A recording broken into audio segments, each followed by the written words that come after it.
Well, welcome to this, what we often call a coffee and cocktails edition of the Ruskin Art Club, our Saturday sessions in which we're all in various time zones together.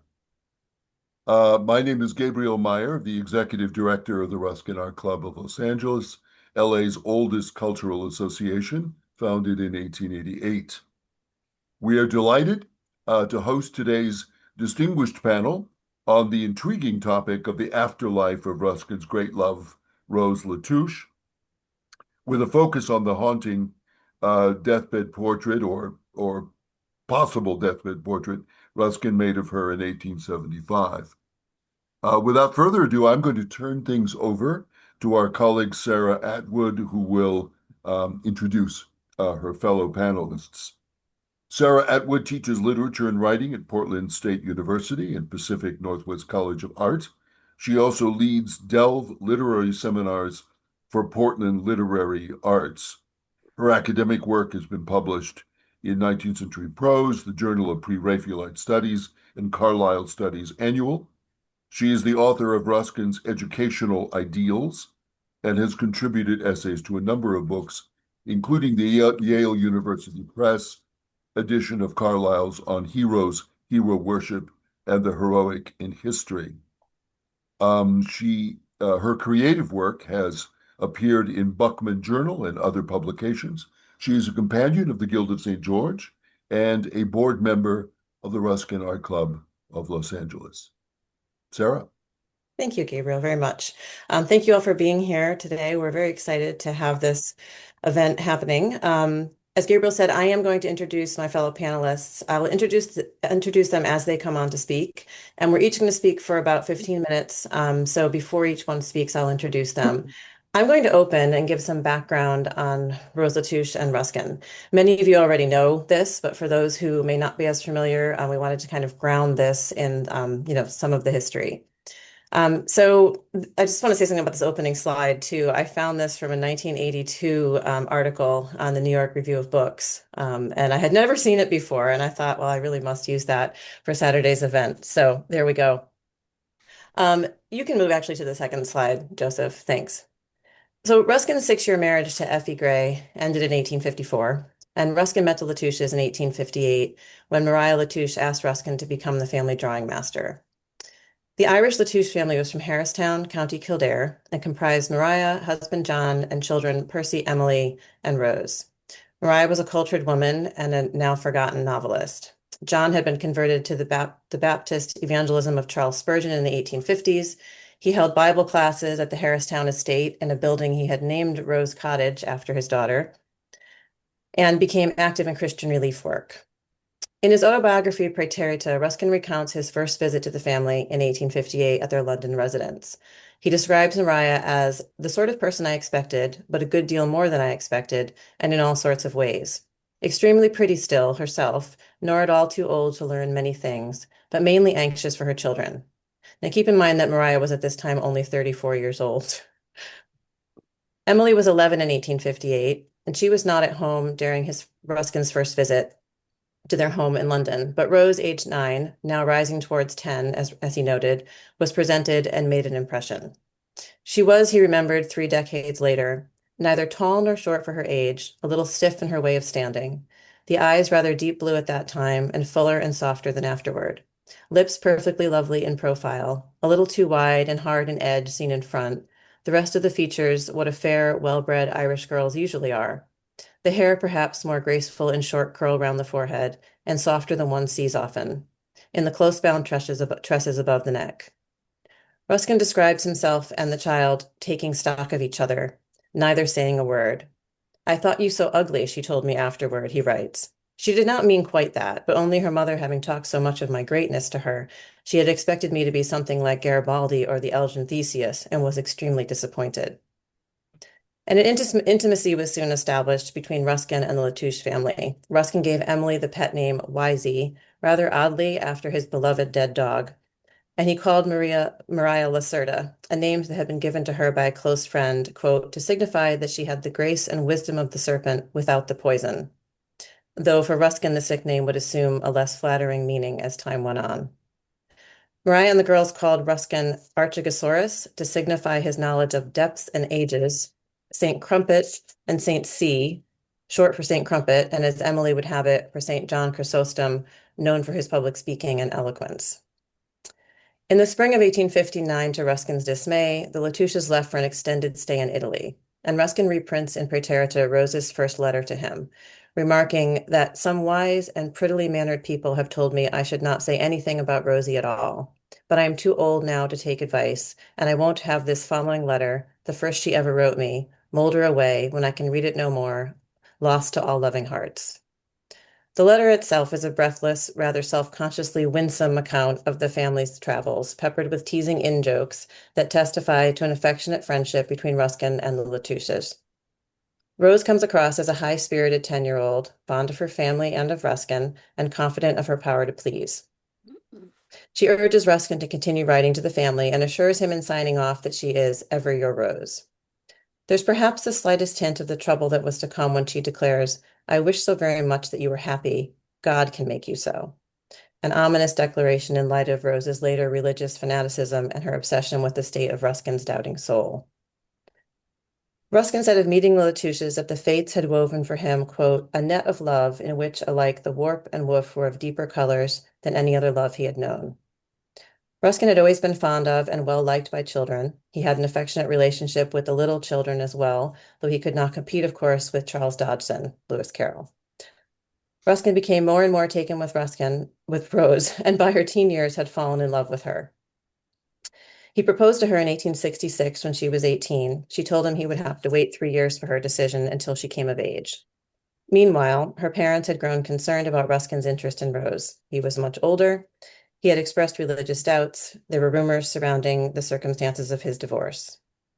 It's probable that there was also unacknowledged envy on Maria Latouche's part that the celebrated writer whom she sought to cultivate and who was only 5 years her senior had become obsessed with her youngest child. Between 1866 and May 25th, 1875, when Rose died, aged 27, in a Dublin nursing home, Ruskin saw her infrequently, but thought of her constantly, going so far as to enlist his friend, Georgiana Cooper, Lady Mount Temple, as a go-between, pressuring her to befriend Rose and to intercede on his behalf with her increasingly resistant parents. In numerous letters to Mrs. Cooper Temple, collected and edited by John L. Bradley, Ruskin pleads his love for Rose, his agony at her indecision, and his anger and frustration with those who would keep them apart. For me, he writes in 1866, just after Rose had refused his proposal, it is not a question of pain and healing. It is a question of two kinds of life, spiritual or material. The love of her is a religion to me. It wastes and parches me like the old enthusiasm of the anchorites.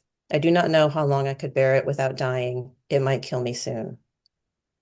His frustrated passion sometimes led him to make grandiose statements, as when he told Mrs. Cooper, my work has been wrecked, all my usefulness taken from me. I know that there are many who love me, whom I might have loved and helped, whom I cannot love because of this. There are hundreds, literally hundreds, who are all more or less paralyzed and broken because I am. I, who weak as I might be, was once their leader. For a decade, Ruskin swung dizzily between hope and despair until his wild Rose died, out of her mind in the end, and finally passed entirely beyond his reach, though he would attempt to make contact with her beyond the veil at a seance held by the Cooper Temples at their home Broadlands in December of 1875, and Philip will tell us more about this episode. Rose suffered from ill health and what appears to have been depression beginning in childhood, driven in large part by the intense religiosity she had acquired from her father. As she wrote in the autobiography she drafted in 1867, edited and published by Van Akenburg in 1979, I took in all my father's doctrines. He taught me that there was but one thing needful, one subject worthy of thought, one aim worth living for, one rule for conduct, namely God's holy word. Her discussions with her father led her to develop, quote, the one aim of being perfect, a perfect recipe for anxiety and self-recrimination. As Ruskin would write to Charles Eliot Norton in 1863, she canonized me once, but mourns over my present state of mind, meaning his religious doubt, which she has managed to find out somehow. She has been scolding me frightfully and says, how could one love you if you were a pagan? She was a marvelous little thing when she was younger, but there came on some overexcitement of the brain, causing occasional loss of consciousness, and now she often seems only half herself, as if partly dreaming. Years of fraught and painful relations with Ruskin exacerbated her psychological instability. The drama of their relationship drove both of them at various times to bouts of madness and exhaustion that likely contributed to Rose's early death. Yet Rose would live on for Ruskin, a persistent presence in his memory, his dreams, and in his books, which after her death were seeded with oblique coded references to her. She would become, in effect, the subtext to all he wrote, an almost palpable presence between and beneath the lines, ghosting his pages. And to take just one example, in Four's letter 50, and Joseph, if you could move ahead here, February 1875, and this was the same month in which he last saw Rose alive, Ruskin wrote, oh, can we go to the next slide? Sorry. Thank you. Ruskin wrote, being very fond of pretty little girls, not by any means excluding pretty tall ones, I choose for my own reading a pamphlet which has a picture of a beautiful little girl with long hair lying very ill in bed. And this is the picture in question on the left side. And it's Harry told his mother the whole story from the Children's Prize, which was published in 1873. And this was an evangelical collection of pious and improving stories for children. And here, of course, I've just put it by the side of the deathbed sketch. Just kind of see the similarity in the kind of image that we have here, of a sick girl on the one hand and, Rose dying on the other. For scholars and readers of Ruskin, Rose has been variously an enigma, a puzzle, a distraction, an embarrassment, or a problem. The popular and scandal-mongering line is, he fell in love with her when she was 10 years old. And although Ruskin didn't propose marriage until Rose was 18, it is true that his devotion to her, a child 30 years younger, began early on, a fact that makes us understandably queasy and uncertain today.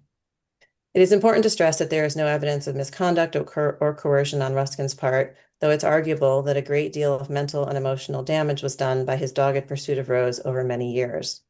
Ruskin surely did not intend to inflict any harm, and he certainly felt that the situation was equally damaging to him. But it is undeniable that the difference in their age and station created an unequal power dynamic that exerted immense pressure upon a naive and psychologically vulnerable young woman. Rose may well have suffered from mental and physical illness and from religious fanaticism had she never met Ruskin, but the intensity of his love for her and the rifts this created within her family and in her sense of self likely exacerbated her poor health. Her parents' behavior, particularly her mother's, vacillating between encouragement and condemnation of Ruskin's suit over the years, was no doubt confusing as well. Rose herself is elusive, always out of focus, wraith-like. A great deal of material related to Rose was burned by Ruskin's executors.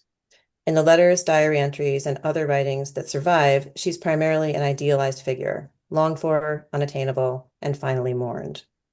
Where we do encounter her own words, in the few letters that escape destruction and in her diary, she is no less insubstantial, and truth be told, often gratingly childlike.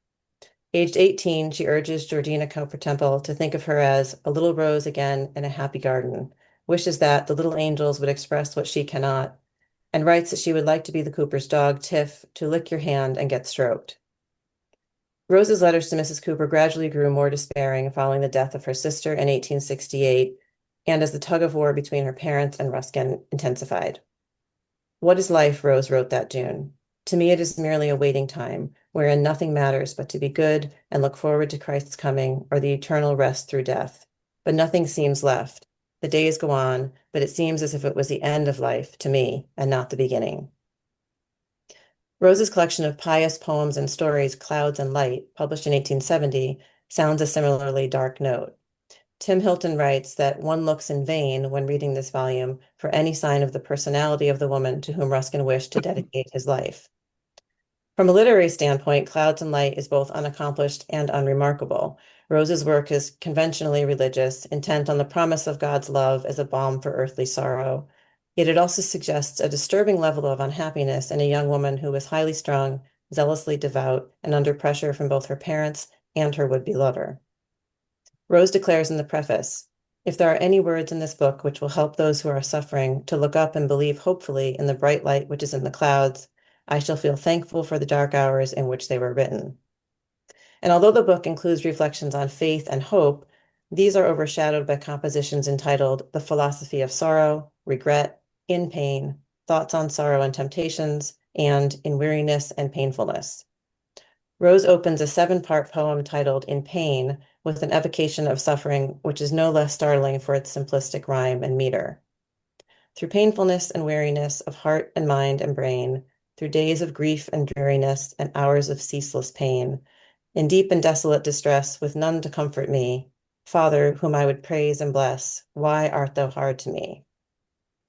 As Van Akenburg observes, Rose was a young lady in years, but a hypersensitive child in maturity, whose feelings fluttered among the thorns of pity, guilt, self-abasement, resentment, and destructive piety, and a kind of love for Ruskin. She shows a fragile balance of emotion. Rose's death has been attributed retrospectively to tuberculosis, anorexia, and brain disease, a vague term encompassing a range of psychological conditions. It may have been a combination of all three or something else entirely. There's no recorded cause of death in the records. The suggestion that Rose suffered from anorexia, however, is interesting in the light of both her religious mania, self-starvation having long been associated with religious mortification, and her family's experience of the Great Famine of 1845-49, during which Rose was born in 1848. Although Rose would clearly have been too young to have remembered the famine, its effects would have remained visible in the people and the landscape during her childhood, and it's likely she would have heard stories of its privations. And although they had not themselves starved, Rose's family had been affected by the famine. The Touche family history site reports that during the famine, John, Rose's father, initiated drastic measures in his household, allowing no white bread or pastry to be made and only the simplest dishes to appear on the table. The deer park at Harristown ceased at this time to have any deer in it. All were made into food for the starving people. The famine also triggered a decline in the family's wealth that necessitated large borrowings from the Bank of Ireland. And though it's beyond the scope of today's discussion, it's interesting to consider the extent to which Rose's illness may have been shaped by the convergence of historical, social, and psychological factors. To what degree was her physical decline, particularly her self-denial and emaciation, an expression of psychic distress expressed in a form familiar to her? Ruskin's deathbed portrait of Rose is, in fact, no such thing, given that Ruskin was not present at Rose's death, having last seen her 3 months earlier. Valentine, Philip, and George will say more about this and other aspects of the sketch. My own interest in it and in Rose's story lies in their connection to the broader history and understanding of mental illness in the 19th century, a subject I've been studying for some time, teaching, and I'm now writing about. And Ruskin's own experience of mental illness is, of course, also relevant to this research. To my mind, the deathbed sketch shares something with Charcot's infamous photographs of so-called madwomen at the Salpêtrière, images contemporaneous with Rose's illness and death. And Joseph, if you could just move forward to the next slide. Ruskin's sketch captures Rose, half herself, mad at the end, in a similar way, albeit for different reasons. The sketch is, to my mind, an unwitting example of the sort of visual psychology pioneered by Charcot. And at this point, I'm going to turn things over to Valentine, who has some fascinating ideas about this idea of visual lineage. So thank you, and welcome to Valentine. I'll say a bit about her in way of introduction. She is an illustrator and author living between Paris and Texas. She works for the press, publishing, and television. She graduated from University Paris Sorbonne with a PhD in fine arts. Her thesis concerned images made of death row in the United States. An adapted version of this thesis will be published in 2027. She's also the author of the graphic knowledge Perpendicular to the Sun, published 2022, based on her correspondence and friendship with Ronaldo McGirth, at the time condemned to death in Florida. Her upcoming book, Blue Fruits, is an illustrated children's story about farmers' independence in seeds to be published in October. And I just want to say that I very recently had the privilege of looking at this book. She sent it to me, and it is absolutely gorgeous. So I'm so glad that you're here. Welcome to Valentine.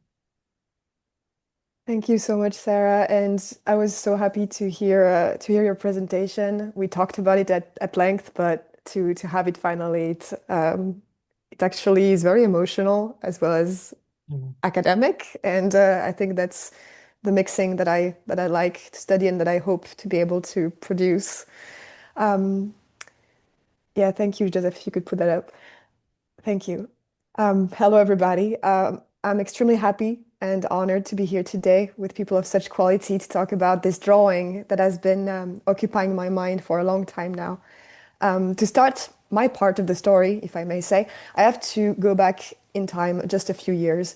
In 2020, I saw the infamous movie Effie Gray. Of the Pre-Raphaelites, I only knew a few paintings and glimpses of the dark legends surrounding them. I knew nothing of Ruskin except his feud with Whistler, and the Effie Gray movie didn't help much to know him better. But paradoxically, the lack of insight into Ruskin throughout the film made me feel that there was something worth digging afterwards. And so this is how I entered a world that I didn't know existed, a real forest of knowledge. And this is how I met with extremely generous Ruskinians who guided me through some of its paths. Could you go to the next slide, please? Thank you. Through my voracious and absolutely disorganized research, I stumbled upon an article written more than 20 years ago in The Guardian by Philip. The header illustration was a terribly pixelated scan of a drawing that immediately caught my attention, and then my obsession for the next few months. Next slide, please.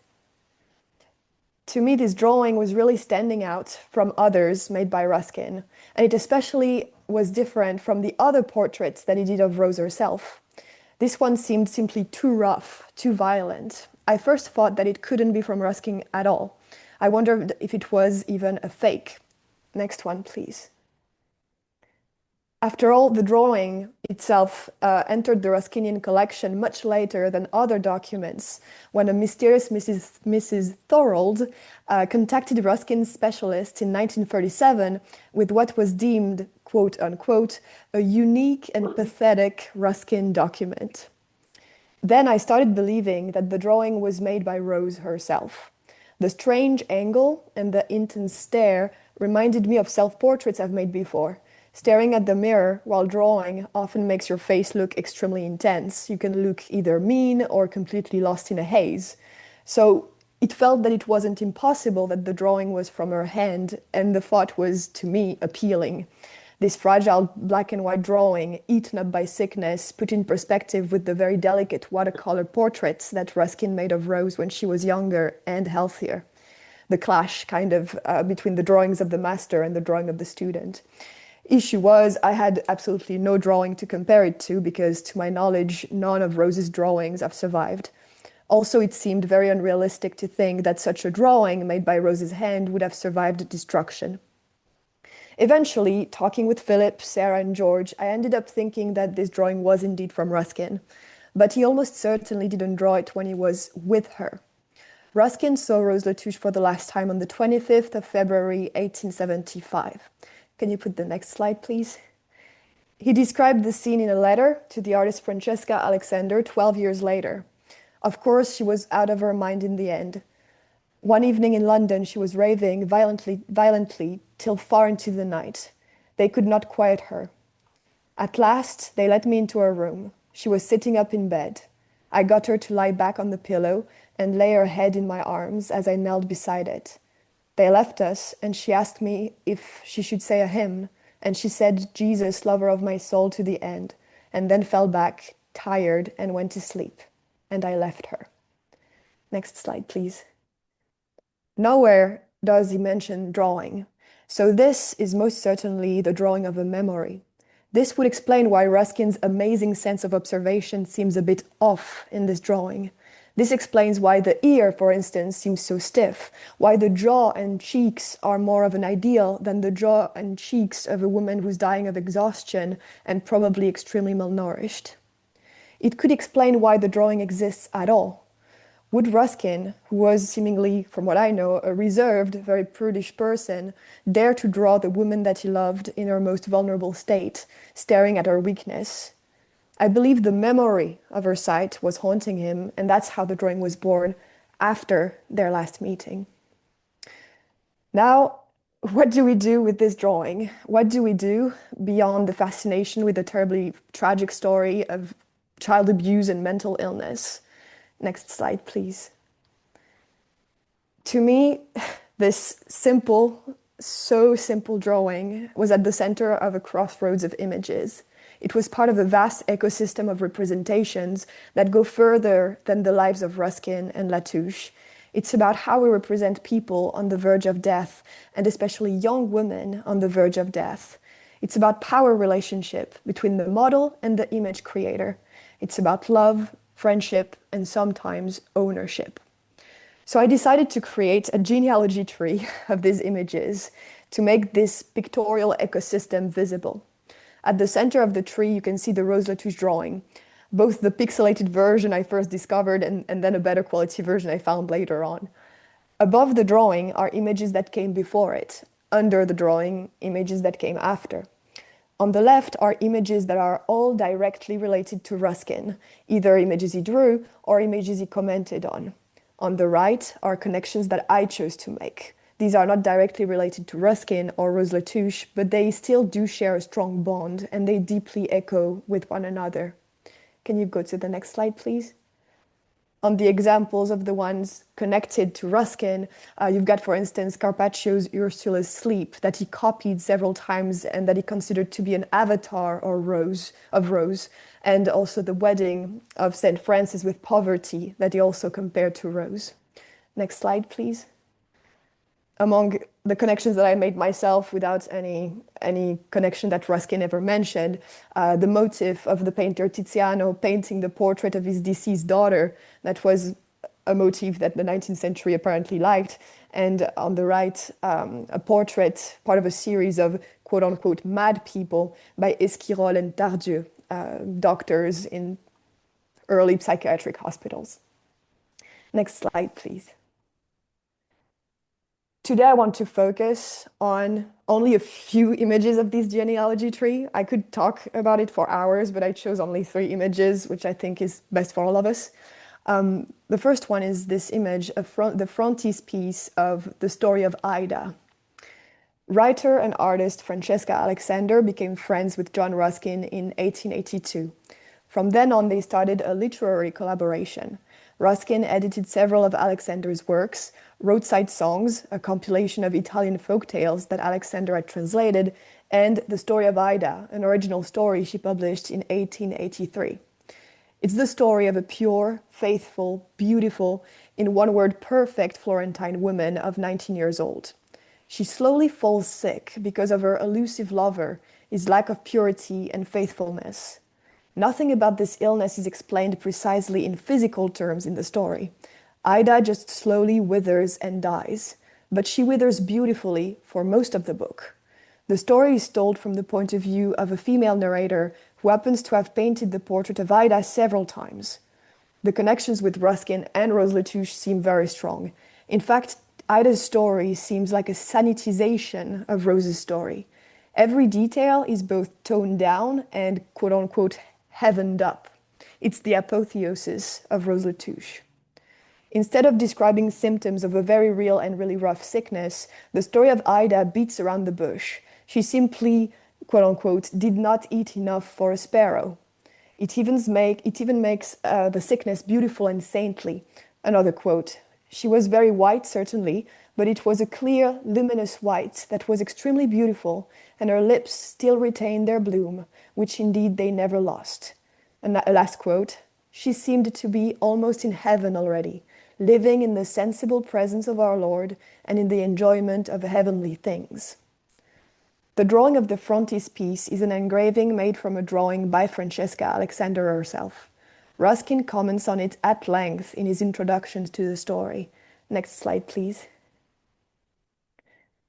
The end of the quote that I put especially interests me. Of invented effects of light and shade on imaginary scenes, it seems to me we have admired too many. Here is a real passage of human life seen in the light that heaven sent for it.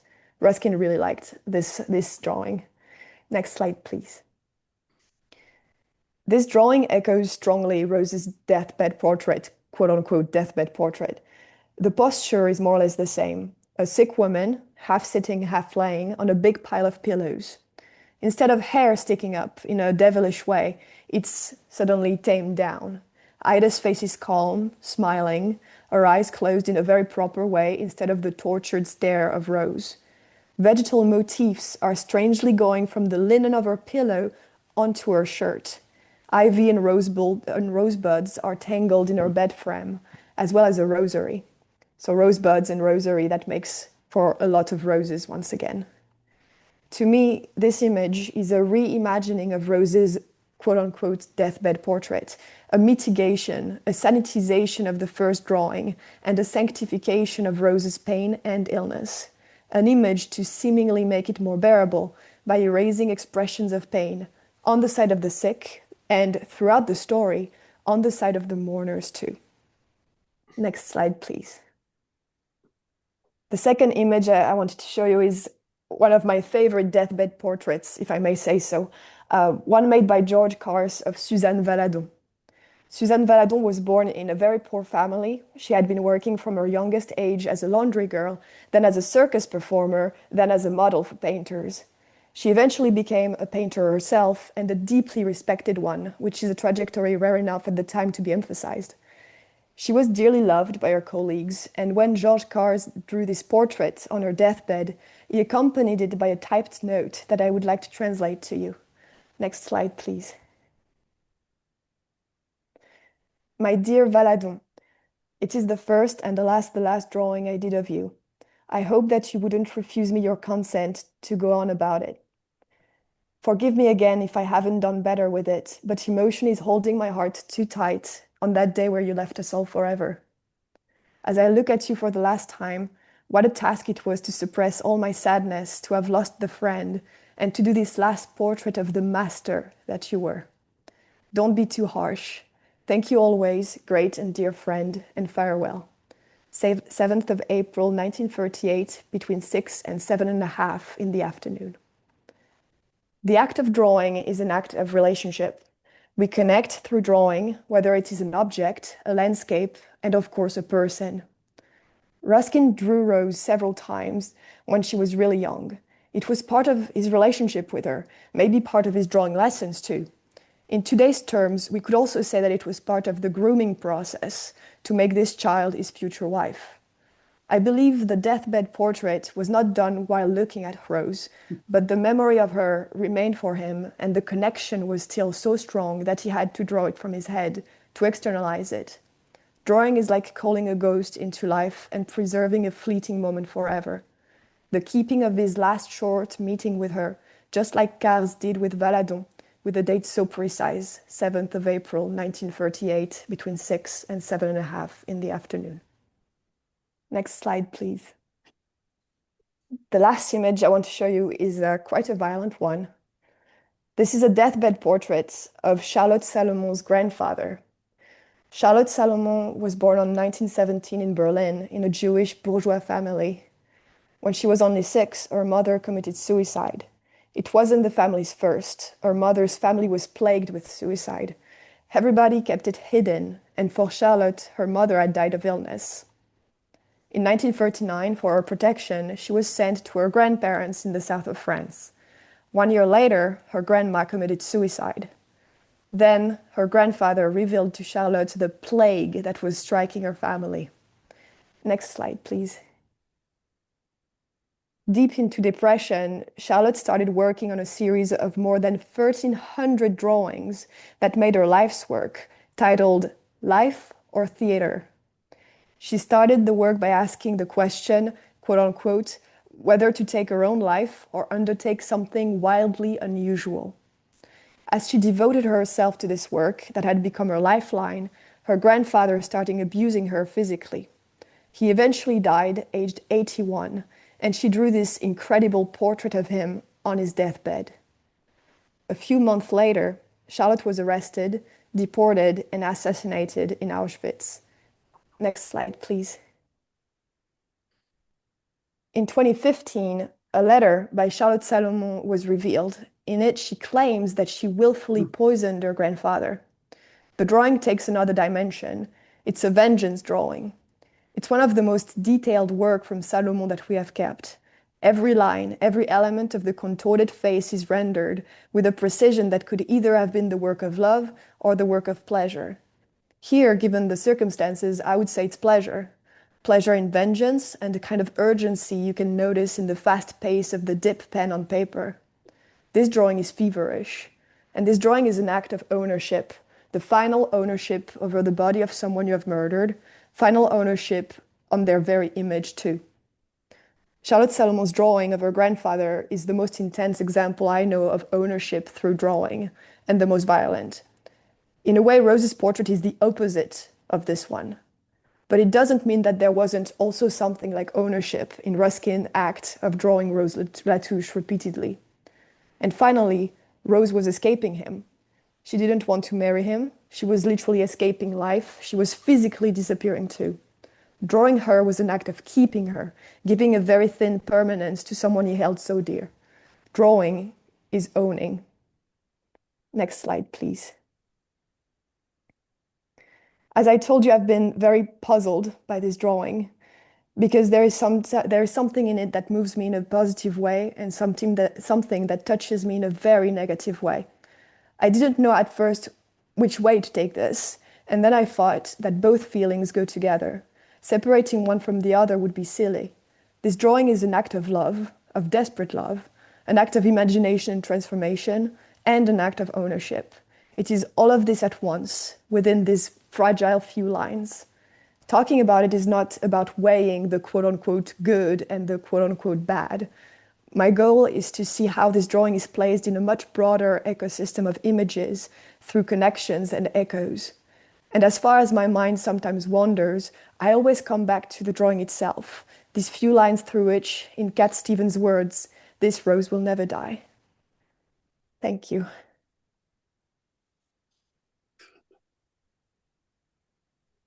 And I will cut my sound and let George or Philip speak. I forgot which way it was going. I'm just going to introduce Philip. Yep, I'm going to get introduced. Thank you so much, Thank Valentine, you. for that. That was fascinating. Thank you so much. I know we've talked a lot about your interest in that, in the drawing, and just to hear the way that you brought that together, was really enjoyable for me very, very much. Thank you. And I want to turn now to Philip. Some of you who have been to some of these Zoom events before have heard Philip speak to the club before. So welcome back, Philip. And I'll just give you Philip's bio. So his books include biographies of Stephen Tennant and Noel Coward, and Wilde's Last Stand, a study of in decadence. His Leviathan or the Whale won the 2009 Samuel Johnson Prize. It was followed by The Sea Inside, Rising Tide, Falling Star, and Albert and the Whale on the art of Albert Durer. William Blake and the Sea Monsters of Love, an evocation of Blake's fantastical imagination and contemporary legacy, was chosen as a book of the year by The Times, The New Statesman, Spectator, and The New Yorker. The New York Times has called him a forceful weather system of his own. So welcome again, Philip.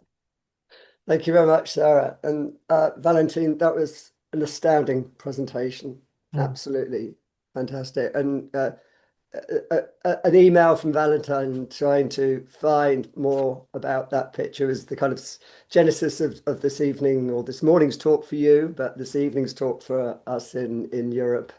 So it's a great pleasure to be here and to hear that astonishing essay, really. So I'm just sort of going to be a segue between you and George. So I'm just going to really, I've just sort of been thinking about connections and the atmosphere around this story. And I was just in Dublin. I've been in Dublin quite a lot recently. They have a wonderful William Blake show at the National Gallery of Ireland, where I was invited to speak a couple of weeks ago, and it was just another great excuse to go back to Dublin. And it got me wondering about Rose's demise, which is wreathed in mystery.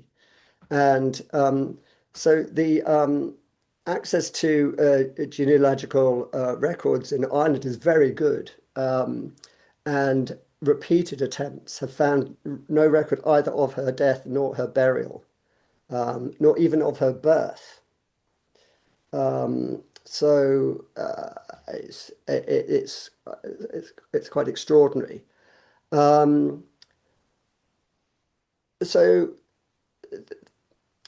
I was thinking about this sense of this woman dying in a city, Ireland's major city, away from her home. County Kildare, Harristown is about 20 miles or so maybe a bit further, due west. It's a really interesting area. A lot of gentry houses there, Irish Georgian houses. This pathway, which when I visited there, I went to visit Clongowes Wood, which is a Jesuit college where Gerard Manley Hopkins stayed. At the same time as a 6-year-old, James Joyce was received into the school, and the experiences there became a portrait of the artist as a young man. And in an estate in between those places, so next slide, please, and Harristown was the estate where Francis Bacon grew up. So it's rather like this happens in Ireland, I find. You can be walking down the street and realize how many people who are interconnected in this web of intrigue were there.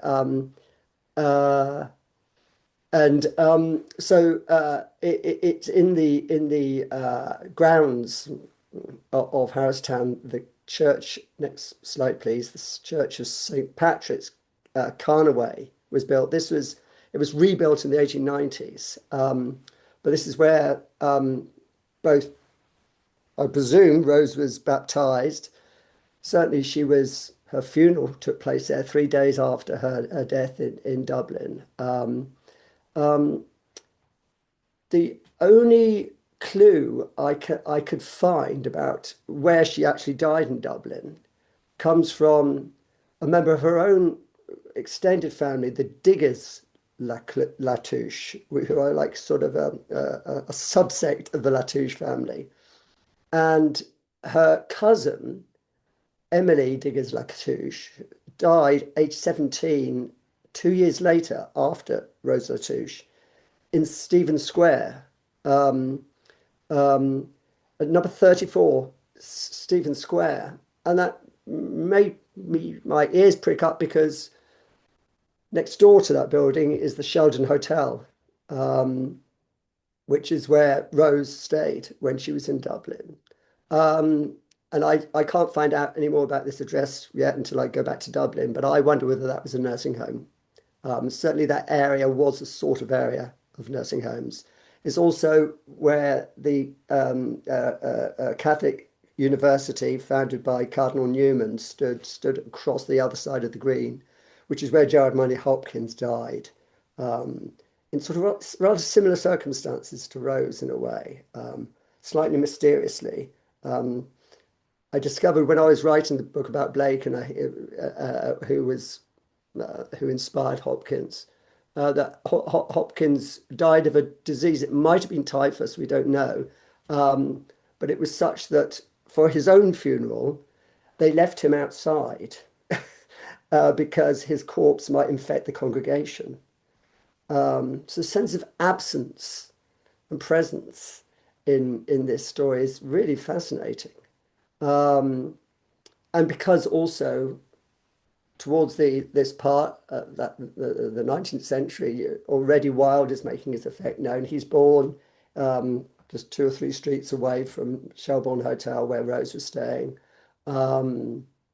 He then meets Gerard Manley Hopkins in his in the studio of Jack Yates in Stephen's Green. So next slide, please. The sense of what Rose represents at this period is really interesting because of the way that Valentine has outlined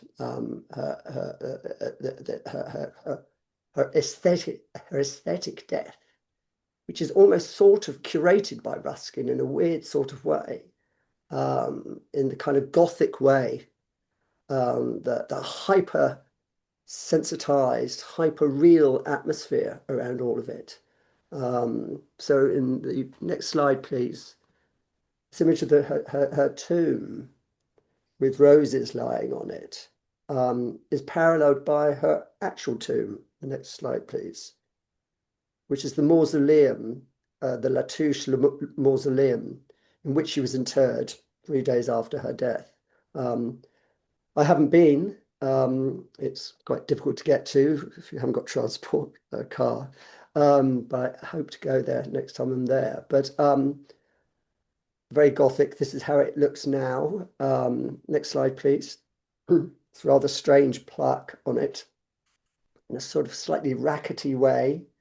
But in the church next door, please, next slide, please, which was rebuilt in 1921, this beautiful window by Harry Clarke, who's a great, really quite unknown in the UK, certainly the most preeminent artist in stained glass in Dublin. His works are in many churches and other institutions throughout Ireland. And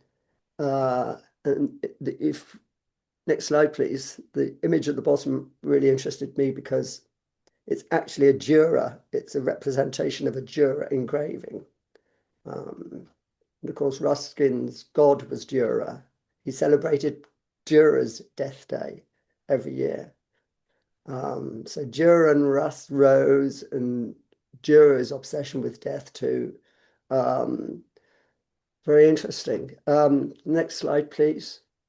And this, the hawthorn brooch cross, which Ruskin had fashioned in Rose's memory, has this sort of that lavishness and strangeness of the kind of pre-Raphaelite imagery of death, and seems to be something that takes us through Ruskin's suffering, specifically in the year 1875, to Brantwood. The next slide, please, where he did indeed lose his mind, overlooking Lake Coniston, where he felt the urge to go and lie down in the lake.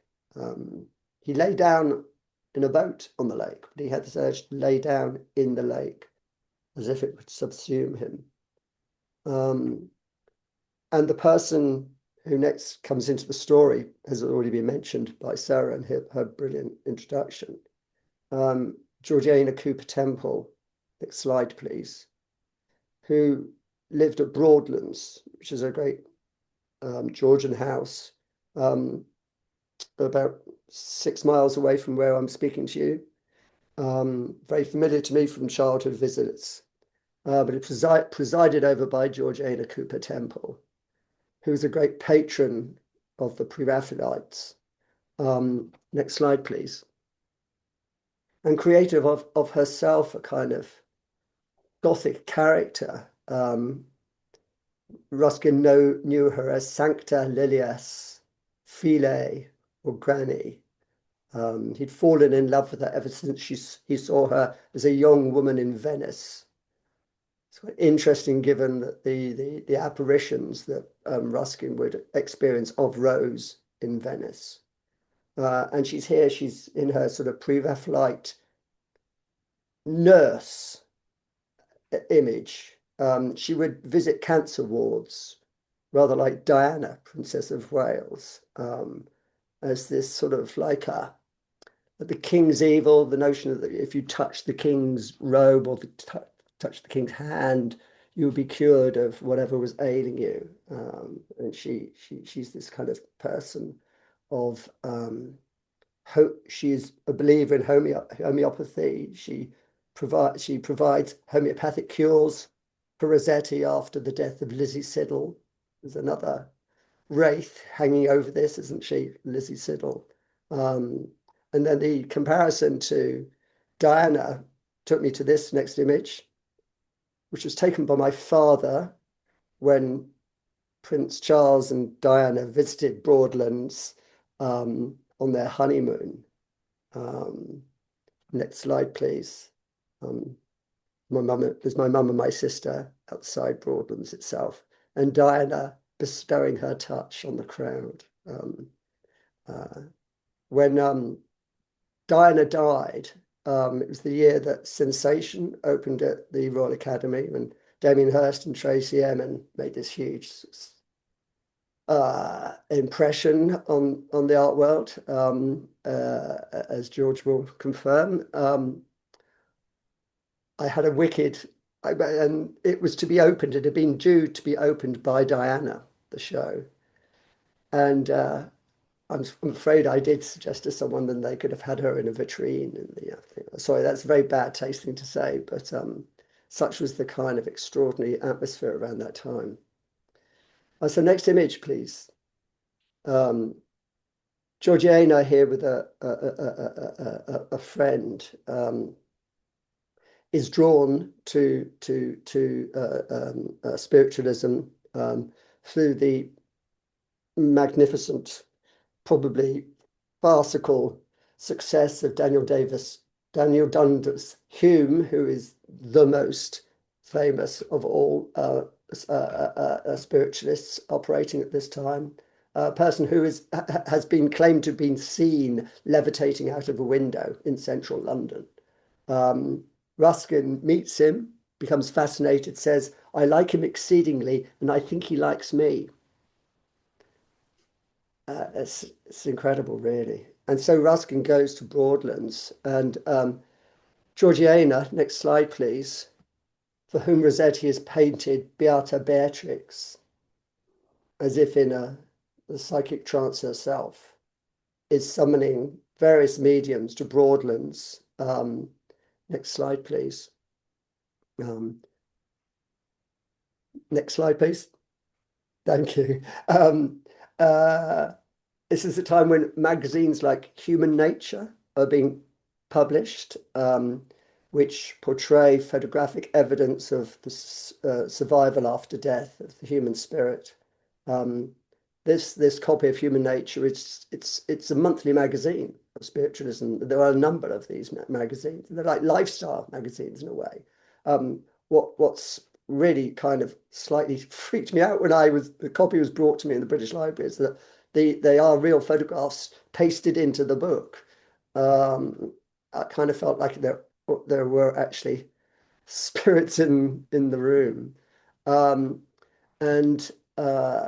of course, the spiritualism isn't just the voices of the dead, it's the art of the dead, clairvoyance, clairaudience, spirit drawing, spirit photography. And at Broadlands, the archives of which are part of Southampton University, where I teach. And I went to consult them, and this image was given to me. Next slide, please.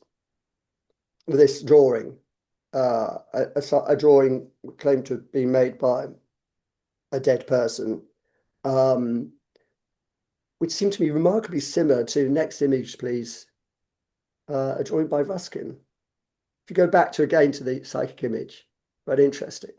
And as I was going through these papers, I found an uncatalogued, and I presume not read since it had been written, letter by Ruskin to Georgiana. It didn't have any of a great import, but it was a black bordered letter, in a black bordered envelope. And it was quite a thrill to open a letter which clearly had not been read since it had been stored there.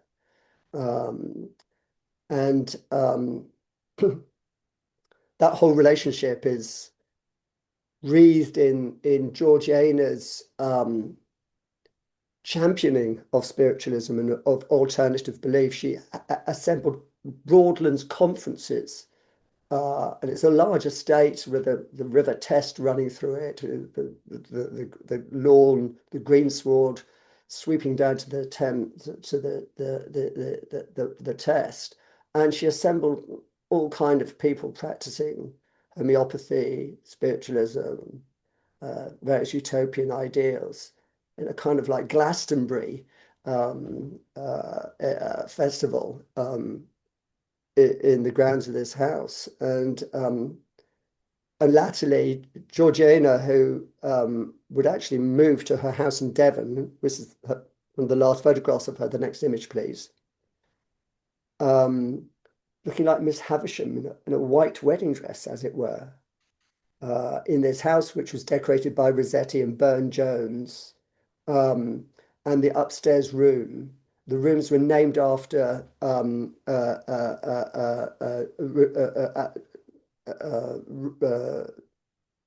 titles from Lewis Carroll, um, and then a room called Wonderland, where she leased the house to Oscar Wilde, who then brought Bosie down. And when Bosie left in a tantrum, he wrote the letter to him, which was about your must not make such scenes with your rose leaf lips. And that letter was stolen from Bosie's pocket by a rent boy, and then stolen again, presented in the Old Bailey, and helped convict Oscar. These strange associations. And at the same time as Ruskin is there conducting these seances with Georgiana, in exactly the same time, this woman, next slide, please, Mary Ann Girling, who is late of Suffolk, rural Suffolk, where she's been driven out of the village because of her prophecies that she's the female Christ, and that if you do as she shows you, you will have eternal life. The showing is a dancing sort of ritual, which is very analogous to the Shaker dancing of the original Shakers, the Anne Lee Shakers, who at that time were very much in the publicity because they are trying to get, they have one of their elders comes to London to try and garner support for their dwindling community. And Marianne Girling is this, as far as we know, illiterate farmer's daughter from Suffolk, who goes to London. Next image, please. In like 1874, and it creates this kind of furore in a railway arch in the Elephant and Castle. You can see in the predella of this front page of the Illustrated Police News, it's the tabloid of the time, of the Shaker women dancing in this under this arch. They dance themselves into an ecstatic coma. Some will fall to the ground shivering, and Mary tells them they have therefore died and are now reborn, never to die again. And she's driven out of London to Spurgeon. Charles Spurgeon talks about them. This is happening very close to Denmark Hill. Denmark Hill is not very far from Elephant Castle as the crow flies in South London. Ruskin, I have no comment by Ruskin on this. It's impossible for him to have ignored them. They end up on the front page of the Times newspaper. They flee, being given a site in a vision. Mary Ann Girling has this vision of a site in the New Forest, which is abutting Broadlands, the Broadlands estate. And next image, please. This is the only photograph of Mary Ann Girling's Shakers was known to date when I wrote my book anyway. The women would wear bloomers outrageously, which were really trousers, and were regarded as scandalous. It was said that they danced themselves naked in their rites, in the rituals. And actually, I think that was probably true. The evidence is that was true. That they took off all their clothes as they danced. It was a great sort of charade and circus. The next image, please. And having rented a house, which they couldn't afford to pay the mortgage on, they were turfed out in the street on Christmas 1875, January January the 9th. This image is, I think that date is 75. And it's reported in all the newspapers, and it's seen as a great test of Britain's tolerance for such weirdness, that there's a lot of support for them, among them the Cooper Temples, who invite Mary Ann Girling to visit them in Broadlands. Just as a extraordinary thing that happened to me after I published my book, I published a book about the story called England's Lost Eden. Someone sent me these next three photographs, please, which are of the Shaker encampment they ended up in after being turfed out from their house. Um, it's incredibly ghostly images. There's no people in this image. There's this ramshackle sort of, is it a chapel? Who knows? You know. But then in the next image, they do appear in it, and it's like something from New England in the mid-19th century. And then the last image, I think that's Marianne Girling, the part in the distance. And the whole thing falls apart when, with all cults things do, she'd been promising immortality, and 12 of the women died of tuberculosis, and they're buried in the local churchyard, as is Marianne Girling. But at the same time as this was going on, this kind of performance, very close to Broadlands, and Georgiana is trying to help these people as well. A huge concrete tower. Next, please. Next slide image. Created by a former Indian judge serving in the Indian court, British by birth, Andrew Peterson, builds a temple to spiritualism, which is the first concrete building over 2 stories built since the Romans. It's built from shingle from the beach and concrete from Portland in Dorset, and it's intended as a temple to spiritualism. In each room, there's 12 floors, would be dedicated to spirit photography, clairaudience, clairvoyance. And at the top would be an electric light fixed to beam out this new faith. Even Gladstone said that spiritualism was the greatest new belief of the 19th century. They were forbidden in the end from having an electric light there because it would be a deception to the nearby coast and the shipping coming up. They think it was a lighthouse. But this temple was built by Peterson to designs given to him by Sir Christopher Wren. Next slide, please. Through essays from the Unseen, delivered through the mouth of WL, William Lawrence, a sensitive, who'd recently been discharged from Coldbath jail in London, in Clerkenwell, for forgery. He persuaded Peterson that Wren was issuing these architectural designs for this tower. This tower's 150 foot high. I mean, it's still there. Next slide, please.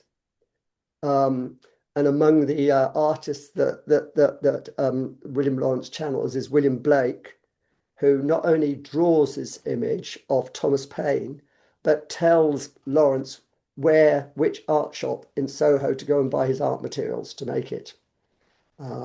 Next slide, please. And the tower still stands. It's an eerie place. I climbed it. It's privately owned. I was greeted by the owner, who was just wearing a pair of swimming trunks, and he allowed me to climb to the top. There's 12 flights of stairs. The top of the building sways from side to side. It's supported by guy ropes, and it's now actually a mobile phone mast, which is how he makes his money. And as I was writing my book, I heard this story that since the advent of mobile phones, the instance of psychic phenomena and ghosts has been drastically reduced. Last slide, please. So I'm going to hand over to my fellow artist as a nod to his own Gothic imagination. This is a painting by George Shaw, who's going to be speaking next. Thank you.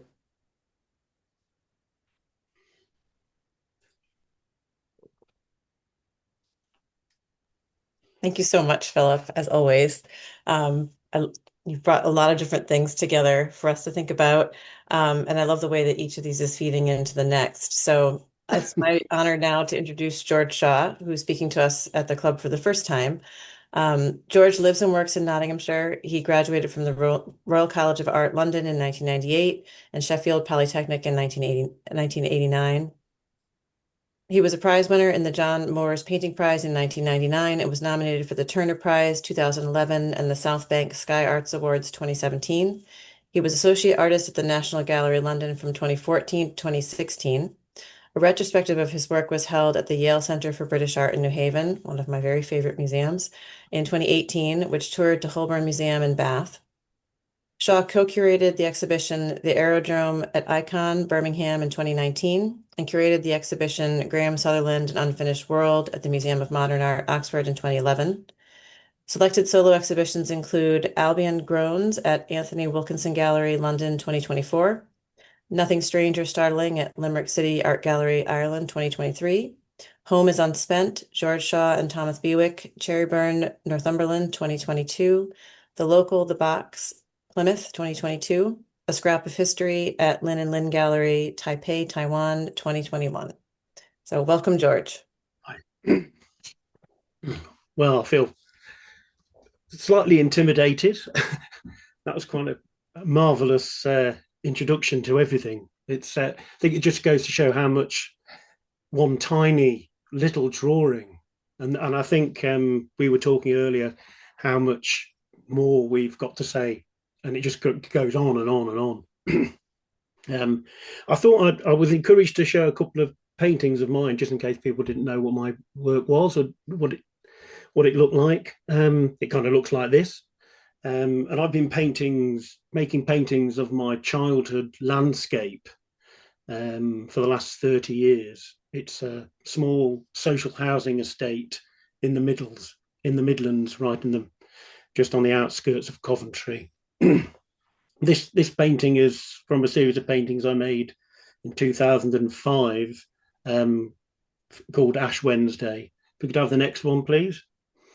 As Philip was talking about sensation and the whole Brit art movement of the mid-90s, the work I was making, which was pretty much looking like this, was a deliberate reaction to all that. Philip suggested that Tracy Emin and Damien Hirst were a big influence. They didn't touch me whatsoever. When I arrived at the Royal College in 1996, I retreated. I regressed quite heavily back into the work which fascinated me as a child, which was pre-Raphaelitism. And this is a deliberate nod to this painting is a deliberate nod to Holman Hunt's The Shadow of Death. But instead of it being quite a religious landscape, is actually a mundane housing estate in the Midlands where epiphanies can occur.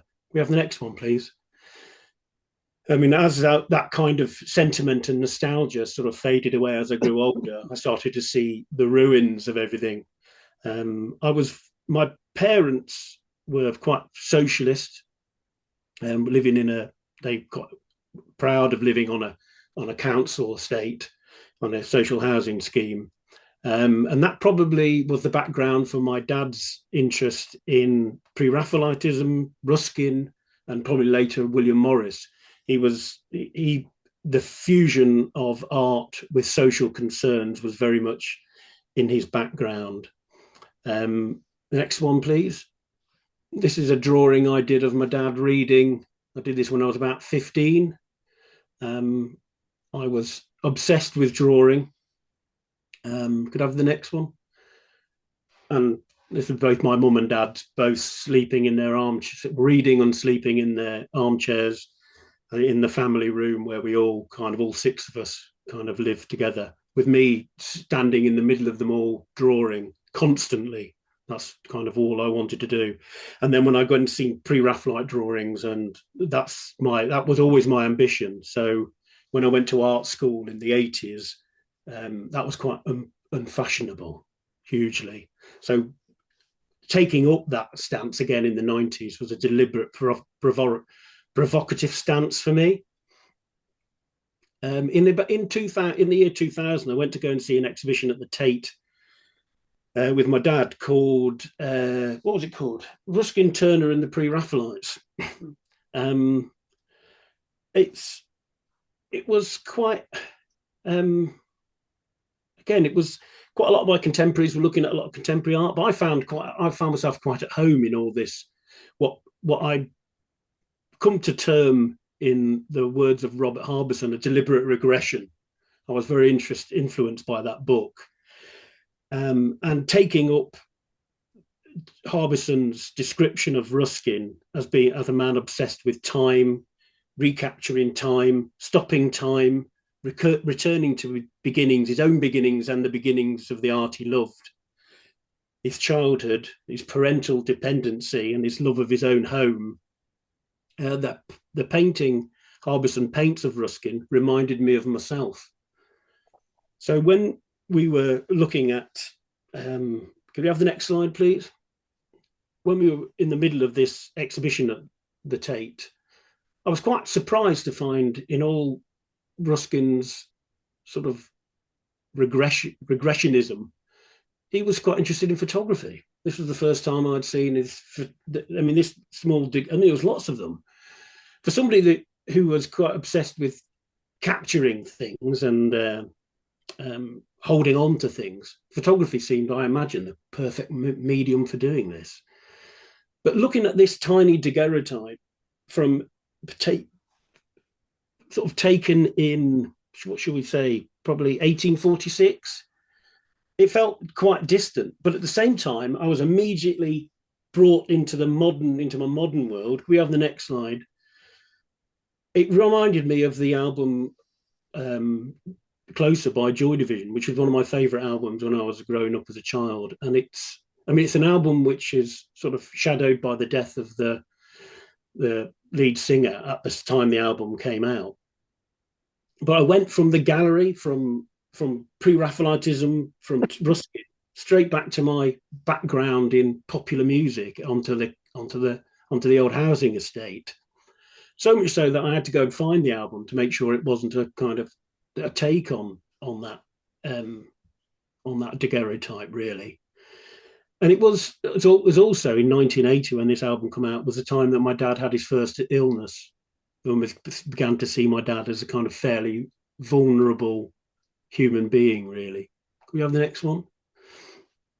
But then later on, I think some 30 years later, Ruskin returns back to this tomb of Ilaria del Corretto and draws it again, right in the middle of, I suppose, Rose's illness. I think he made this shortly before Rose passed away. And I think he actually writes, I feel the separation between me and the people around me so bitterly in the world of my own, which they cannot enter. And I see their entrance to it now barred so absolutely by their own resolves.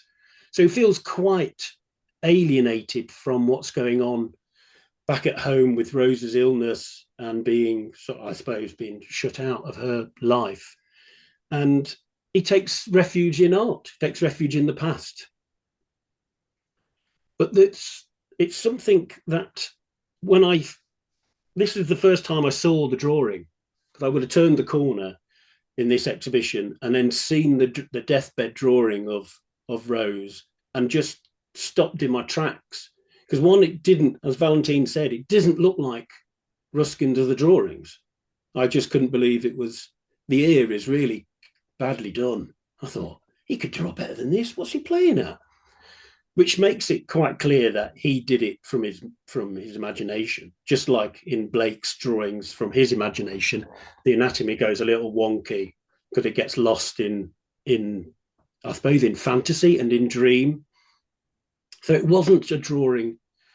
It wasn't a deathbed drawing done from life, if that's not too much of a sort of mouthful. But it haunted me. And far from it, as I say, seeming like something from another age, it reminded, can we have a look at the next slide? It reminded me of all the things that influenced me when I was growing up. This is another, the pre-Raphaelite collection at Birmingham City Art Gallery is something I grew up with. It was only just down the road. And they had this beautiful drawing by Millet for a study for Ophelia, which is, I think, has got more power than the actual painting. Could we have the next one? And then this curious, as soon as I saw the deathbed portrait of Rose, it just reminded me of this very peculiar post-impressionist painting in Birmingham, which haunted me as a child when I saw it. It's called La Revel by Jean-Francois Raffaelli. I mean, it's a fairly minor painting, but I found it quite strange and quite haunting. The hair, the neck thing on the bedclothes, the bed, the flowers on the bed, and her little shoes waiting for her. She's just looking forward to the day, which is kind of almost like the opposite of a deathbed portrait. It's the beginning rather than the end. Can we have the next one, please? And round about that time, I became quite intrigued by these coffin portraits done in the Roman period of mummies, really. I mean, these are very far away from deathbed. These are people who are alive. I mean, when you see them in the flesh, so to speak, they're very much alive. And there's something about the starry eyes on this, which kind of makes it seem it wants to be alive, just like maybe in the Rose drawing, which was haunting me at this time. We have a look at the next slide, please. And I couldn't help but think that this image of Elsa Lanchester in Bride of Frankenstein, I mean, she's got Rose's hair. It's a little bit more tidy, if the Bride of Frankenstein can be tidier. But the eyes, the stare, everything about it just made me think of Elsa Lanchester when I first saw that drawing. And of course, she's come back from the dead, hasn't she? In this. Next one, please. Round about this time, I was asked to take part in an exhibition which was asking artists to re-look at funeral practices. And these were some tiny cardboard, they're about 12 inches high, tiny cardboard coffins are made for children. In many ways, these were kind of allegories of the death of my own childhood. They were a riff on seeing the deathbed portrait of Rose. They were a response to looking at those Roman period coffin portraits. But I mean, they were approaching the taboo of children's death, I suppose. But it harked back, next one, please, to my own childhood obsession with the graves of children. This was a graveyard which was close to where we were brought up, and it had a little tiny part of the graveyard which was allocated for the death of children. And as a child, I used to stare at these and was fascinated. I mean, there was nothing more weird for me than thinking that someone my age could die, or someone younger than me could die. Children should be playing and laughing, not being buried under here. Next one, please.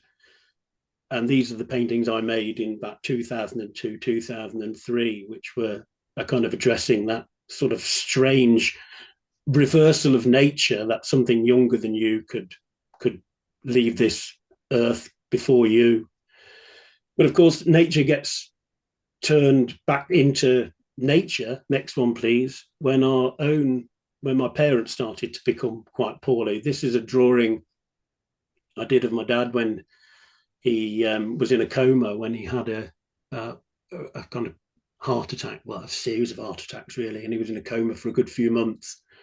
It's a good opportunity to draw when someone's in a coma. The conversation's not so good.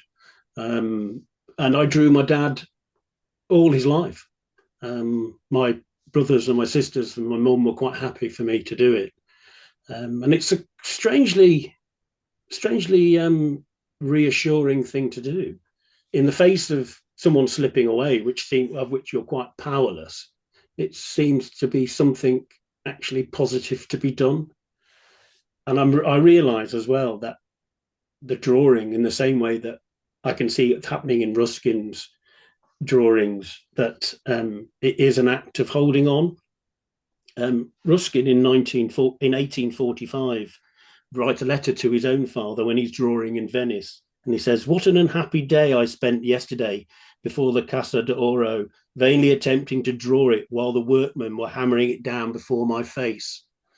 I just quite like the idea. Did Ruskin carry on drawing it, that ruin, when it fell down? So he was drawing it when it wasn't there.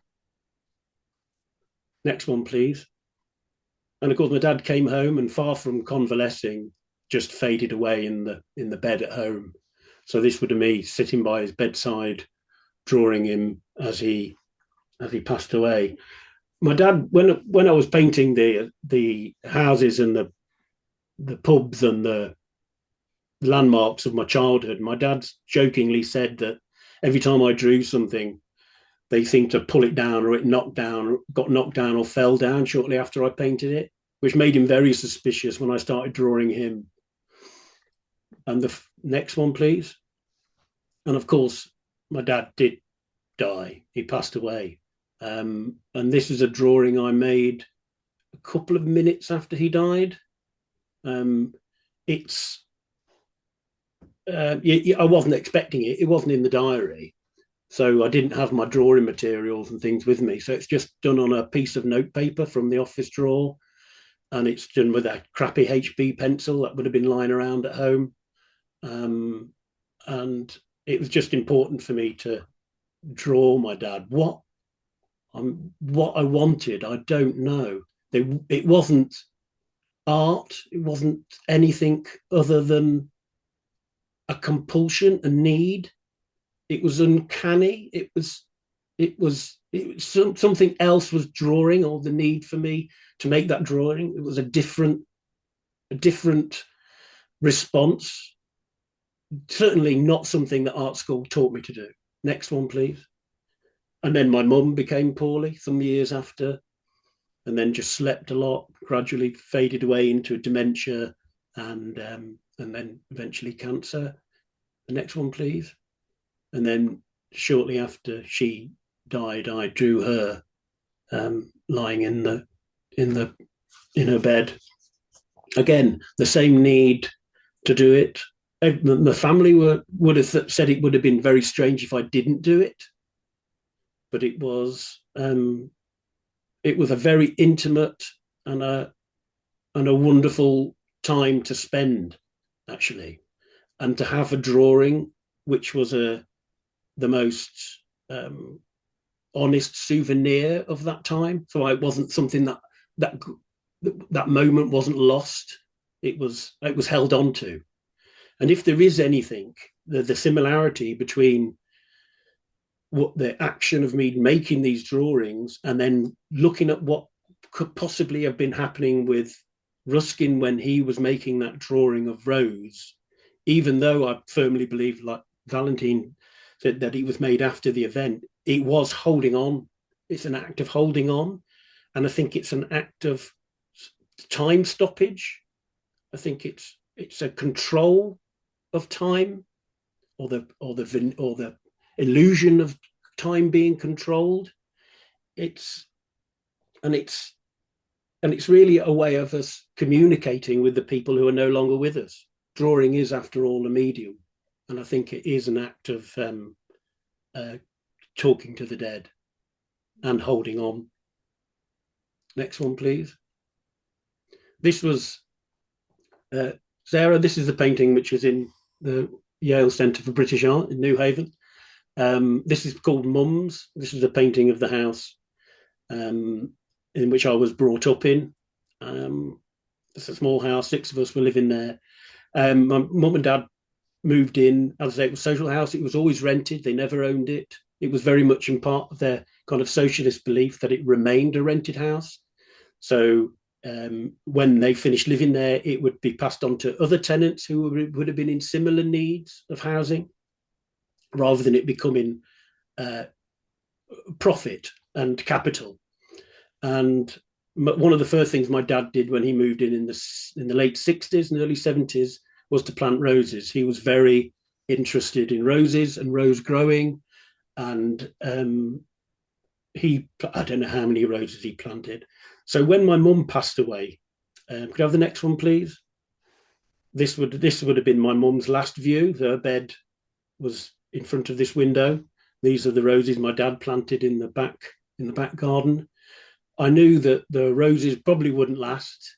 The house would carry on, but maybe the garden wouldn't. Maybe it would be concrete over for a barbecue patio or driving parking space.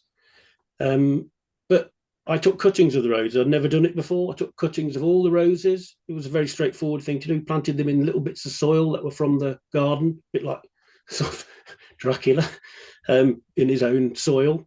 And then I took them back home. And within a year, the flowers bloomed, all of them. I've moved again and took cuttings from the cuttings, and they've bloomed again. So I am in a position to have the same sights and the same smells even that I had as a child growing up in the late 60s. We have the next slide, please. And then I made paintings, watercolors of the cuttings, the blooms of the cuttings.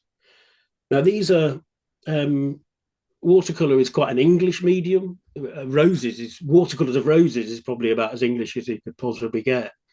But these, far from being sort of 12 inches high, these are 6 foot, and I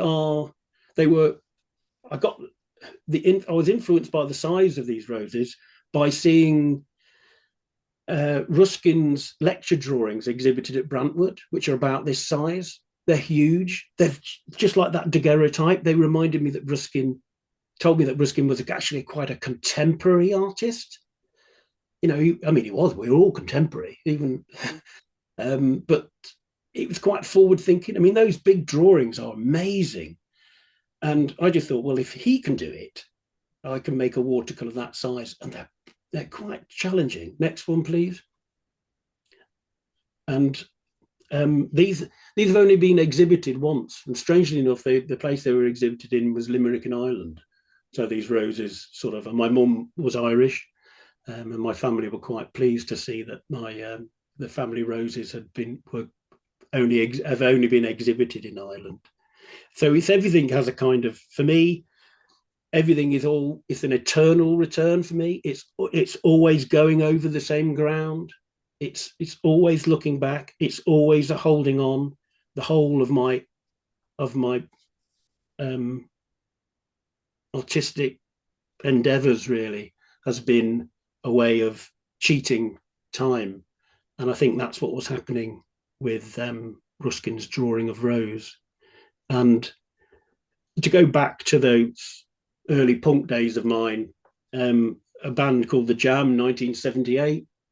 They were quite punky, quite urban. They had a lovely song on all mod cons called English Rose, and I'll leave you with the lyrics. I've searched the secret mists, I've climbed the highest peaks, and caught the wild wind home to hear her soft voice speak. No matter where I roam, I will return to my English Rose. Thanks.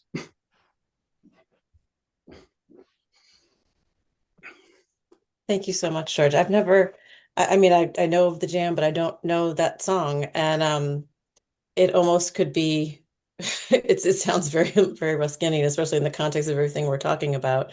Um, I want to thank all of you for being on this panel with me, and Valentine, especially for getting this whole idea started, really with that inquiry that you sent to Philip and then Philip forwarded to me. So this has kind of arisen in this really organic manner. And what really has fascinated me about it is the way that this single drawing has resonated with the four of us and with a lot of other people, of course, besides, and the conversations that we've had about it, and just the many connections that have, as you've seen, that have arisen from it. I mean, the power of one drawing to evoke all of this and to send us in all these different directions and bring us together at the same time has just, it's been really stimulating to me. And I hope that those of you who are here today have enjoyed, these presentations that touched on so many different things. Maybe not what you were expecting necessarily. This is not, we haven't done the kind of academic Ruskin thing here, which is really exciting for me because as much as I am a Ruskin academic and I enjoy that, I also love the fact that Ruskin and, his life and his work can, kind of evoke so many things that are non-academic, right? That make us think about other aspects of our lives and that have resonated with us in so many ways. And George, what you were just saying about the very personal way in which that, so-called deathbed sketch, has stayed with you and made you influenced your own creative life in so many ways. And what particularly struck me is, I'm someone who has certainly seen a lot of deathbed portraits, but I've never made one. And so I was really moved by seeing the portraits that you've made. And you have this experience and insight on that, a lot of us don't have and will never have. And so I found that really moving and meaningful to hear about that too. So yes, so thank you to Philip and George and Valentine for being here, with me and including me in this, and for all of you for being here. I know we have gone over a bit, but we have a little bit of wiggle room, I think. So if anyone has comments or questions, I would love to hear them. I do want to say one thing from Stephen Wildman, who had to leave. He left a comment for me because he said he had a thought about this deathbed portrait. And of course, Stephen used to be the director of the Ruskin Library in Lancaster and is, an expert on the collection there. And one thing that he said in his comment was that he suspects he has a thought that it may have been made by by Rose's mother. That's just one of his theories. So, Mhm. This is again a portrait that, has generated, so much thought and supposition, and that is, Stephen wanted to share that with all of us. And Valentine, he said he would be in touch with you about it as well. Yeah. Yeah. Stephen wrote to me as well. He was saying that uh, he wasn't sure that the portrait really does, in the end, have anything directly to do with Ruskin. But as we've all said, the thematic connections, are all there, and in many other ways, particularly in the some of the drawings Ruskin did uh, of Ursula and so forth, clearly resonate with this whole notion of Ruskin remembering and trying to uh, reclaim Rose, really, in a real way. A question I had was, my understanding, this could be wrong. My understanding was that Holman Hunt had a great deal to do with Ruskin's kind of flirtation with seances, particularly Ruskin's attempt to contact Rose, or to be persuaded that Mhm. Rose was still alive. But what I had read about it was that once Ruskin had been reasonably assured in his own mind that Rose still lived from these experiences, that he, unlike Holman Hunt, he didn't continue to have a particular interest in spiritualism. Yeah, that's right. I mean, he was interested for a time. He also had a lot of Mhm. skepticism about it as well. But then once he had gotten what he felt was a message from Mhm. Rose, he kind of left it after that. Yeah. Yeah, that was my understanding. Yeah. Yeah, it wasn't something that he stayed with. I have a quick question. This is about the picture itself. I've actually been the Rose picture. I've been thinking a lot about Ruskin and Rose while this has been going on. But I am curious, just where does this picture come from, and what would make us think that Ruskin had drawn it? So that's the kind of the issue.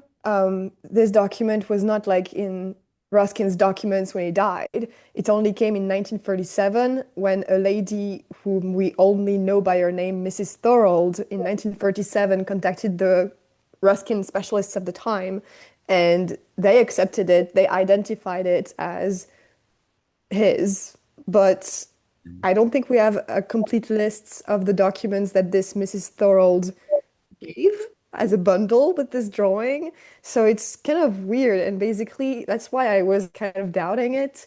And I was only convinced by, the fact that other Ruskinians who know far better than me said that it was probably his. And also by comparing it to some sketches that Ruskin seems to have done like very, very fast.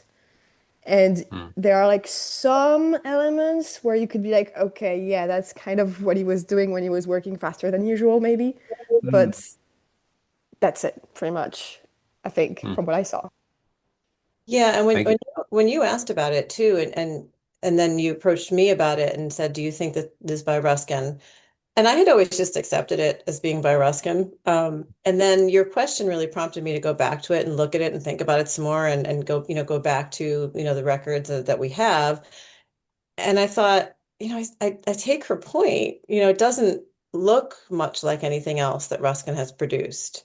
Um, but I had always just kind of, I mean, it had always been, the story was this was a deathbed sketch by Ruskin, and I had just kind of accepted that as well. So, Mm.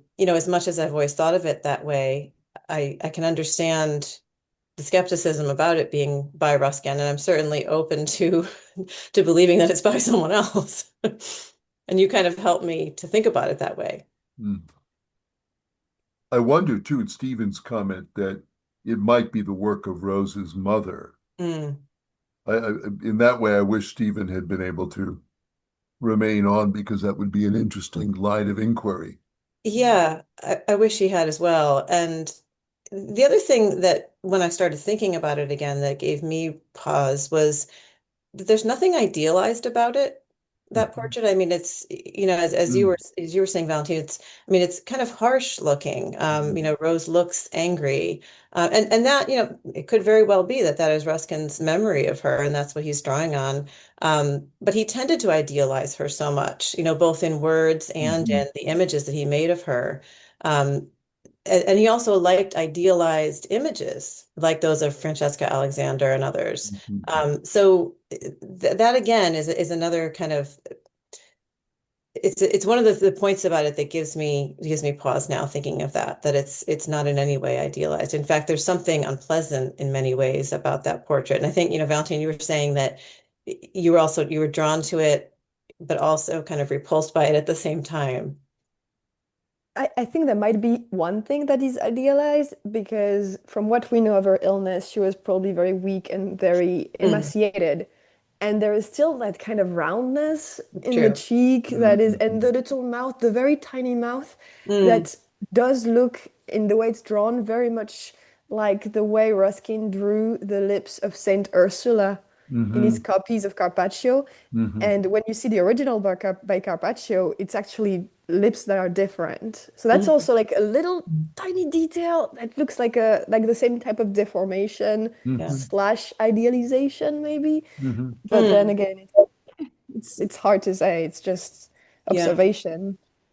Mm. It's also interesting to me that something that he would have drawn of Rose would have found its way into someone else's hands. Mm, Mm. Being how like he kept a lot of her letters, kept a letter of her own that he'd written in a pocket of his for a long time.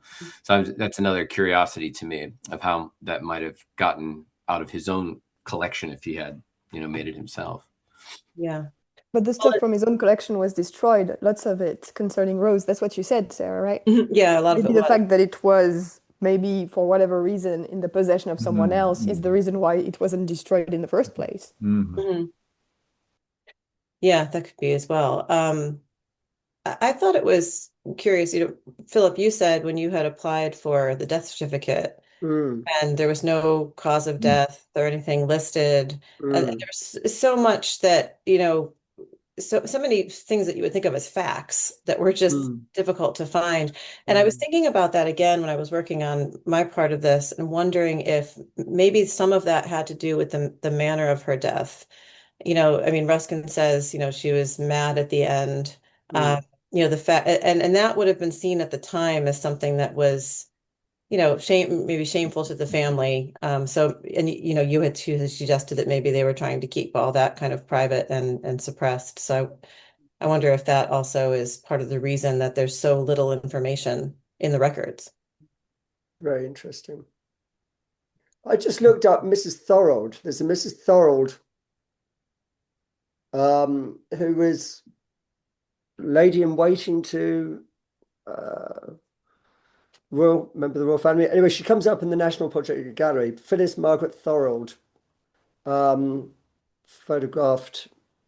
So she's Lady Ampthill, becomes Lady Ampthill. Anyway, it might be worth checking that out. Do we know anything more, Valentine, about Mrs. Thorold?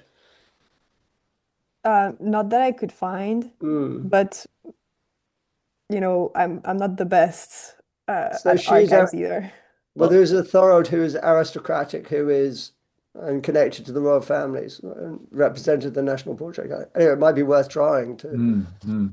yeah, and I think asking Stephen too, because I know Stephen and Robert Hewison had done some work, around that portrait, Yeah. Mm. and they have some more Mm. information about Mm. Mrs. Thorold. Mm. And Stephen says in his note that if it's the work of Rose's mother, this would answer a number of questions. Hmm. Again, I wish you were here to tell us Yeah. what he thought Yeah. that would what questions he thought that would settle. She was laid in waiting to the Princess Royal in the 19, so that's in the 1920s, 30s. Hmm.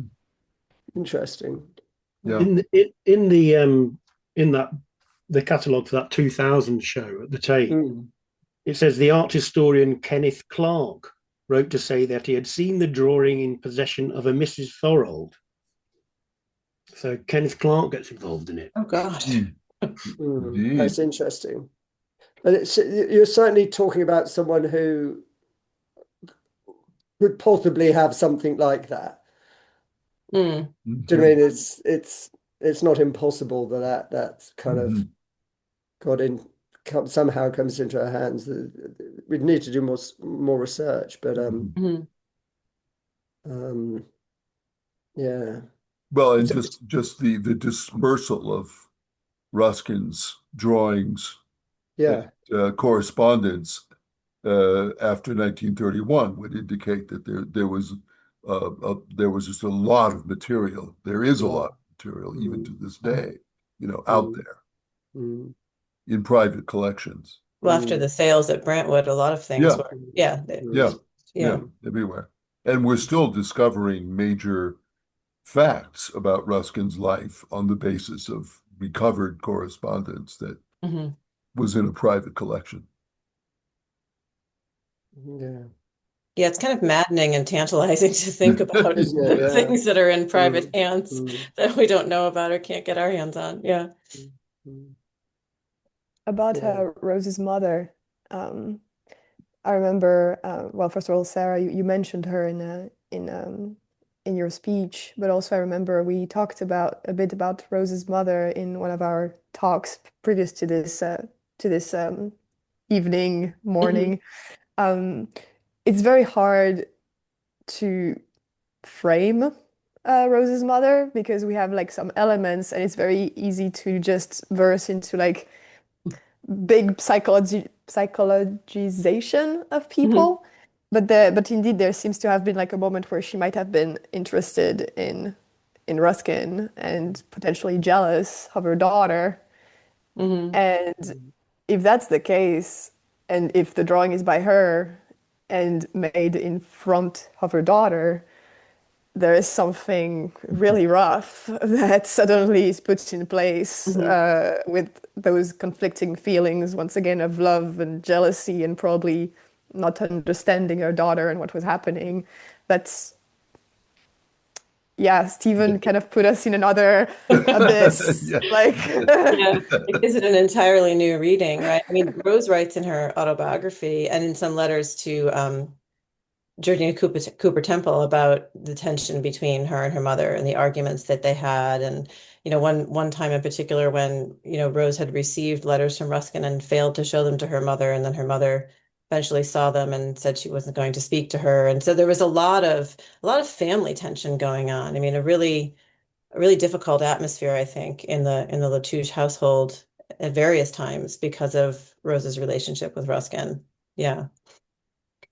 And I think that even if, Mariah Latouche was not interested romantically in Ruskin, I think she was interested in cultivating him, as, he was a important public person. And she was a cultivated woman and had artistic, sensibilities, and probably thought, wow, here I've invited this very well-known artist to be a drawing master to my children, and he's agreed, and now he's a family friend, and then for him to be so focused on Rose. I mean, there had to be, I think, a lot of tension there. mm, mm. But Yeah. Yeah. I just want to say hi to Laurence too, now that you have your camera on. I haven't seen you in so long. It's nice to see you. Great to see you. Yeah. Terrific. Yeah. Well, Mm. we could continue. This is Yeah. just and apparently to be continued. Yeah. Yeah, I think there's still a The lot more discussion, there's to still a lot out here, be done and thought about. well, as And George was saying, there's just and Philip demonstrated this just unravels and unravels in Mm. correspondences and it uh, does. yeah, as Ruskin indeed does in his. Yeah, absolutely. Yeah. Absolutely. So anyway, thank you. This is this was a great discussion and deeply stimulating on all sorts of levels. And I'm hoping that we can continue it somehow. That might be something Yeah. to think about. No particular ideas on my part, but just it would be interesting to continue this discussion because there's a great deal here. Be uh, fun to consider a way to continue it. Yeah, we'll put our heads together on that and Right. come up with a way. Yeah. Okay, And well, again, just go go ahead. ahead, Susan. No, I was just going to say again to the three of you, thank you for doing Oh, this. indeed. And for those of you who are here listening, More of thank you for us. being here. Thank you. Yeah, great. And thank you, Sarah, for suggesting this and bringing this dialogue to our attention. So it's marvelous. Just a word before we go. This presentation and the discussion will be posted shortly on our YouTube channel. So other people who may have wished to be a part of the discussion but weren't able to join us today will have a chance to engage with it on our YouTube channel at www.ruskinartclub.org, along with more than 100 other presentations that we archive there. Upcoming events, I should just very quickly mention that on May the 23rd, next Saturday, 10 a.m., same channel, we continue our ongoing study of the works of John Ruskin. We are spending the year on Modern Painters 5, on Modern Painters Volume 5. So that continues next Saturday at 10 a.m. On Zoom, and Zach will be leading the discussion. So we're looking forward to that. In June on Saturday as well, Roy Starkey will be on hand to lead us into the mineral world of John Ruskin, Ruskin's lifelong preoccupation with geology, and his remarkable and amazing collection of mineral specimens. Of course, much of it in recent years reassembled uh, as it should have been at Brentwood. So Roy Starkey will be taking us into a whole tour of that extraordinary collection. That also is at 10 a.m. Pacific Daylight Time. So anyway, all of you I have a just want to, lovely Saturday. What is left of it in your various time zones, wherever you are, and we'll look forward to the next time. yeah, and I just want to put a word in for the Roy Starkey's book, which I have a copy of. Amazing, amazing study of Ruskin's mineral collection. The photographs in the book are Yeah. fantastic, but he is also, a mineralogist, and so the information is also really, really the depth of it is really Yes. impressive. So Yeah. yeah, I would encourage you to check that out. And I think, I mean, there are so many photographs and studies now on the mineral specimens that you really need a guide and to quite Yeah. understand what Ruskin was seeing, Hmm. all these specimens. So Roy's a great help there. Yes. Terrific. All right. Well, thank you so much, everyone, again, and enjoy Thank the rest you. of your evening or morning, depending where you are. That's right. Thank you. Thank you. Thanks Bye-bye. so much. Bye-bye now. Bye bye. Bye. Bye.